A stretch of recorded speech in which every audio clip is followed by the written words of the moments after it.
They're very, very clear. It's very clear. Yeah. And no one seems to jump up and down when Catholics say this. I don't know why, but it's just, that's who they are. That's what they do.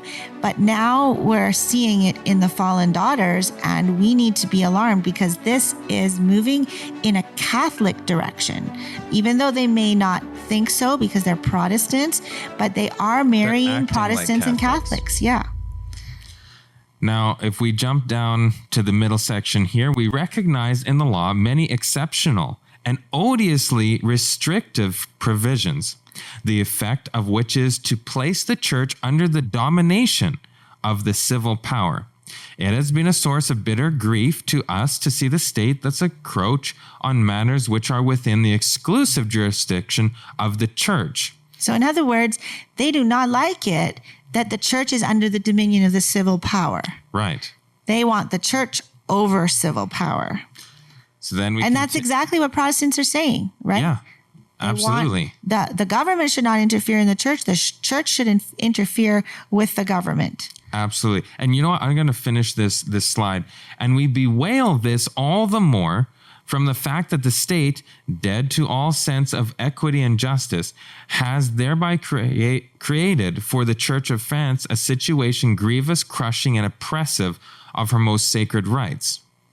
So now let's continue. Thus, the two principles are clarified to which recourse must be had in concrete cases for the answer to the serious question concerning the attitude which the jurist, the statesman, and the sovereign Catholic state is to adopt. Jumping down, that which does not correspond to truth or to the norm of morality objectively has no right to exist, to be spread, or to be activated. So what does this mean? That if you don't agree with what the Catholic Church teaches, you should be removed. Exactly. That's it. And of course, the truth, that which does not correspond to the truth or the norm of morality, that's their truth. That's their definition of morality, not biblical. Right. Now, we assume it's biblical because they're Christian, but that's an assumption nobody should ever make. Well, the Catholic Church says they're above the Bible. So that's true. It's pretty obvious that there will be things that are not in the Bible that they believe. That is true. And they believe tradition is above the Bible. Right. Yeah. So in this quotation, it says, a new source of pain, which afflicts our hearts even more deeply, and which we confess cause us extreme torment. Oh boy. Despondency and anguish is the 22nd article of the French Charter Constitution. Oh dear, they do not like this. So this is a big problem. Not only does it allow freedom of worship and conscience. Oh boy. That's a terrible thing. Freedom of conscience. To use the very terms of the article, but it promises support and protection to this freedom, and moreover to the ministers of what are called worship. Wow, this is so arrogant. It's unbelievable. I mean, it's so clear too. There is certainly no need for long speeches addressing a bishop such as yourself to make you clearly recognize with what mortal wound. Now they're talking about the mortal wound from France. This is biblical language. The Catholic religion in France is struck by this article. So in other words, they're saying that the Catholic religion received a mortal wound by France. And this is exactly what happened in 1798. 100%. And the Bible talks about it in multiple spots. By the very fact that it establishes the freedom of all worship without distinction. Wow. It confuses truth with error. Oh, wow. And it places in the ranks of heretical sects and even of Jewish perfidy. That means deceitfulness. The holy and immaculate spouse of Christ, the church outside of which there can be no salvation. So there's no salvation outside of the Catholic Church, clearly from this. And they are so against freedom of all worship. No other worship except their own. And if you do have that religious liberty, this freedom to worship, it confuses truth with error. Unbelievable. According to them. It's unbelievable. This is from CNA, Catholic News Agency. White House holds Ash Wednesday Mass for staff. And this is just emphasizing how this is starting to really percolate and starting to get embodied into the government. Well, Trump believes that Catholics have been persecuted. And so his wife is Catholic. And so he's obviously, giving them more prominence. He wants to bring them into the fold, so to speak, of Christianity, becoming part of the evangelicals. So here, Catholics for Catholics. This is the Prayer America Gala 2025 at Mar-a-Lago. And then we have all the different people that attended this. And we have a little clip here talking about it. In focus today, the second annual Catholic Prayer for America Gala. This is happening at the home of President Donald Trump, right over here at Mar-a-Lago. It is set for March 19th, the feast day of St. Joseph.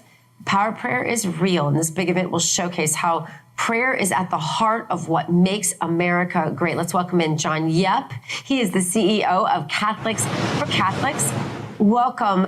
I love how you will have more priests and nuns at this event than I believe have ever gathered at Mar-a-Lago, certainly, perhaps at any major political event. What does this tell us about the direction our culture is headed from a faith perspective? Look, the hardest workers, the hardest patriots are usually those who have a strong prayer life and love their God and their country. And we saw that in the last election. Catholics for Catholics, our group that's putting this on for the second year in a row. We're not just sitting in churches praying all day. We worked so hard to get President Trump elected. We gave him the largest Catholic landslide in U.S. history, 58 to 40%. So we're coming back to his house, first and foremost to thank, our God and him for the tremendous work that he's doing for America. And yes, you said it, thanks in part to Cameron Moore, a great friend of ours and American Heroes Association. They have come up with a crazy idea to basically flood Mar-a-Lago with 100 captive priests. So we're grateful that they are sponsoring those priests to be able to come. They are men who oversee large congregations all throughout the United States. And our message of prayer and action is going to get out there on March 19th. So we've looked at this episode at how Christianity is rising in America. What kind of Christianity is it? A very militant form of Christianity. Very militant. Aggressive, yes. If I could put it that way. Yes, and it's looking like we're heading towards another Dark Ages because they're lifting up those principles that the Dark Ages represented. But this time by the daughters, not by the mother.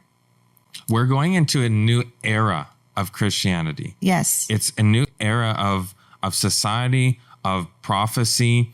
We had the Dark Ages from the papacy, and then there was this beast with lamb-like horns.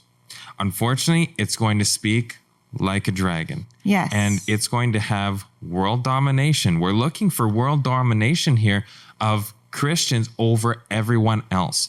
And that they're going to enforce laws that won't be able to allow people to buy or sell. And eventually, even worse than that in the future. But we have this totally new landscape where the Protestants are acting like the ones who persecuted them in the past. That's right. And they're making an image, or they're copying what the mother did. Revelation 13, verse 14, and deceiveth them that dwell on the earth by means of those miracles which he had power to do in the sight of the beast.